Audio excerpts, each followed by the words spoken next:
안녕하세요. 디바인 성형외과 송선호 원장입니다. 오늘은 제가 하는 실리프팅 디자인 방법에 대해서 말씀드리도록 하겠습니다.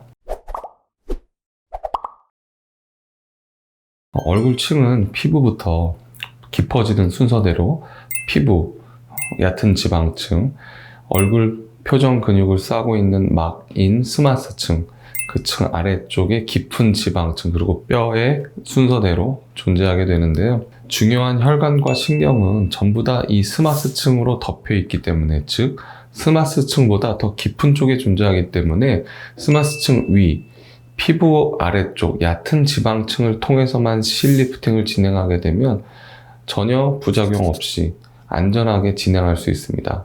그래서 실리프팅을 할 때 이 얕은 지방층을 이용해서 실을 통과시키게 되는데, 피부에 얕게 실을 위치시킬수록 당연히 더 잘 당겨지게 됩니다. 하지만 너무 얕게 실이 지나가게 되면 실의 굵기나 피부의 두께나 코구의 크기 때문에 실리프팅을 진행했을 때 실이 지나가는 길이 보이게 되거나 중간중간 움푹움푹 패이게 돼서 딤플처럼 보이는 딤플 현상이 생기게 됩니다. 그래서 겉에서 보이는 딤플 현상이나 실의 굴곡을 최소화하면서 리프팅이 가급적이면 많이 될 수 있는 깊이로 실을 위치시키게 되는 것입니다. 하지만 이 실이 들어가는 자입부부터 헤어라인 쪽에서부터 실을 마지막까지 넣는 타겟이 되는 얕은 지방층의 끝부분까지 피부의 두께, 얕은 지방층의 두께가 일정하지가 않습니다. 그래서 처음 만나게 되는 광대뼈 주변은 얕은 지방층이 굉장히 얇기 때문에 가급적이면 조금이라도 깊이 지나가게 유도를 하고, 중간 부분에서는 점점 실이 얕아지면서 마지막 타겟이 되는 올리고 싶은 부분은 실을 가급적 얕게 위치시켜야 리프팅할 때 더 갸름하게, 더 효과적으로 당겨지게 되겠죠. 그래서 실을 그냥 무작정 넣는 게 아니고 타겟이 되는 깊이에서도 지나가는 위치마다 이 실의 깊이를 잘 조절해 주는 것이 가장 중요한 포인트입니다. 또한 중간중간에 장애물이 있습니다. 피부를 뼈에 잡고 있는 지지인대라는 구조물이 있는데, 실이 그 지지인대에 걸리게 되면 움직이질 않습니다. 리프팅이 전혀 되지 않는다는 거죠. 그래서 실을 천천히 진행시키면서, 물론 의사들은 다 알고 있습니다. 어디쯤에 어떤 지지인대가 존재한다는 걸 다 알고 있지만 조금씩 사람마다 그 위치가 다르기 때문에 지지인대 근방을 실이 지날 때는 걸리는 느낌이 들면 피해서 실을 위치시켜야 리프팅이 잘 되겠죠. 그래서 지지인대를 피하는 것, 실의 깊이를 리프팅에 효과적이게 각 부분별로 위치시키는 것이 중요합니다. 자, 이 점에 주의하면서 실리프팅을 진행하게 되는데, 얼굴은 이 한 면을 전체로 한 통으로 올려야 리프팅이 당연히 진행이 되기 때문에 저는 얼굴 한쪽당 실을 6줄 사용하는 것을 기본 디자인으로 하고 있습니다.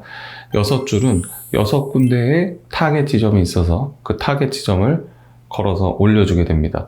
그래서 앞쪽, 턱 라인 쪽 6군데를 실이 지나게 디자인을 하는데, 실은 6줄이지만 들어가는 구멍은 자입점은 3군데입니다. 왜냐하면 저는 실을 넣은 뒤에 당겨서 2줄씩 묶어서 튼튼하게 고정을 하기 때문에 실은 6줄이지만 들어가는 구멍은 3개가 되고, 그 3개의 구멍 또한 잘 안 보이게 하기 위해서 한 바늘씩 제가 봉합을 합니다.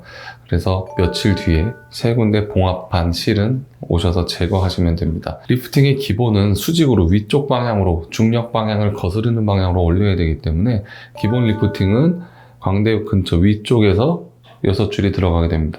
하지만 이 군턱이 심하거나 턱의 앞뒤 길이가 짧은 경우에는 이 앞쪽에서도 턱 라인을 따라서도 실이 피부를 당겨주면 효과가 좋은 경우가 많기 때문에, 그런 경우에는 귓볼의 앞쪽이나 아래쪽으로 실이 2줄이 들어가서 군턱을 줄여주는 방향으로 리프팅이 추가되기도 합니다. 그래서 기본 리프팅은 한쪽당 6줄, 더 많이 처지고 군턱이 심한 경우에는 2줄을 추가해서 8줄 리프팅을 하기도 합니다. 환자분들마다 얼굴 좌우의 길이도 다르고 처진 양도 다르고 실의 종류마다 리프팅되는 모양도 조금 다르기 때문에 똑같은 동일한 디자인과 동일한 실의 종류와 개수로 이 실리프팅을 정의할 수는 없지만 이 각각의 얼굴에서 가장 처진 부분, 올리면 좋은 부분들, 개선시키면 좋은 모양에 따라서 제가 6줄, 8줄이라도 조금씩 디자인은 달라지게 됩니다. 나는 실리프팅으로 충분한 효과를 볼 수 있는 얼굴인지, 나한테는 몇 줄 정도가 필요한 얼굴인지, 어떤 디자인으로 어떤 실을 넣어서 실리프팅을 하는 것이 가장 좋은지 궁금하신 분들은 예약 후 내원해 주시면 제가 상담 시에 자세히 설명해 드리도록 하겠습니다. 오늘 영상이 도움이 되셨다면 좋아요, 구독 설정 부탁드리고 궁금하신 내용은 댓글 남겨주시거나 내원 예약 부탁드립니다. 감사합니다.